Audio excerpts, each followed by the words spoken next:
guys, ito yung ating Honda Click. Ilinisin natin ang throttle body nito. Ituturo ko na rin sa inyo guys kung paano maglinis ng throttle body ng Honda Click 125. So guys, bago natin ito umpisa, bago ka pala sa YouTube channel ko, please like and subscribe at huwag mo na rin kalimutan i-hit ang notification bell para lagi kang update sa mga video ko i-upload. So guys, tara umpisa na natin maglinis ng throttle body ng Honda Click 125. So tara guys. Clap. Go. Baklasin lang natin to guys. Baklasin natin.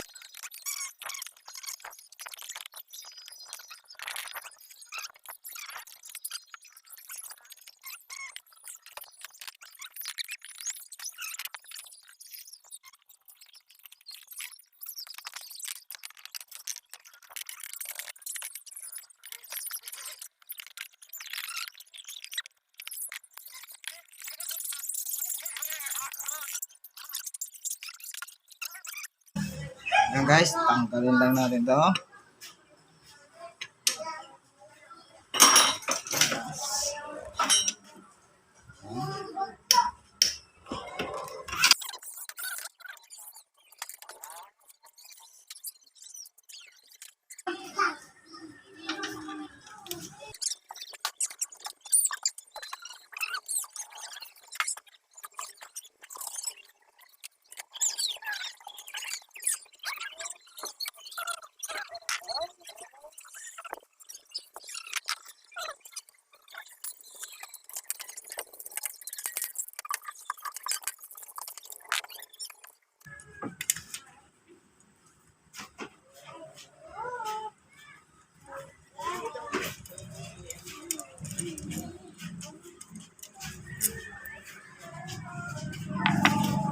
Itong sensor niya.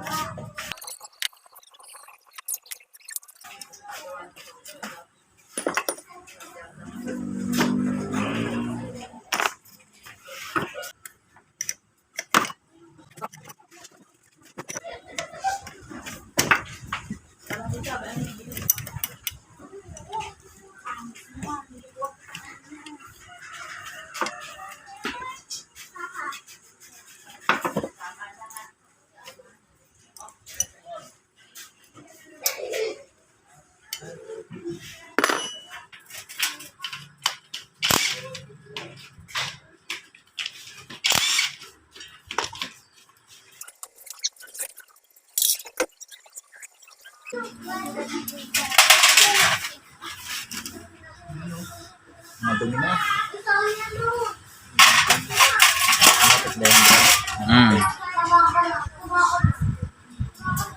Tanggalin lang natin ito. Baka hindi lumaki.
Ang sagal.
So ayan guys, tapos na tayo maglinis ng throttle body ng Honda Click 125. So ayan guys, huwag mo kalimutan mag-subscribe at i-hit ang notification bell para lagi kang update sa mga video ko i-upload. So ayan guys, maraming salamat. Sana may natutunan ka sa share kong video. Clap.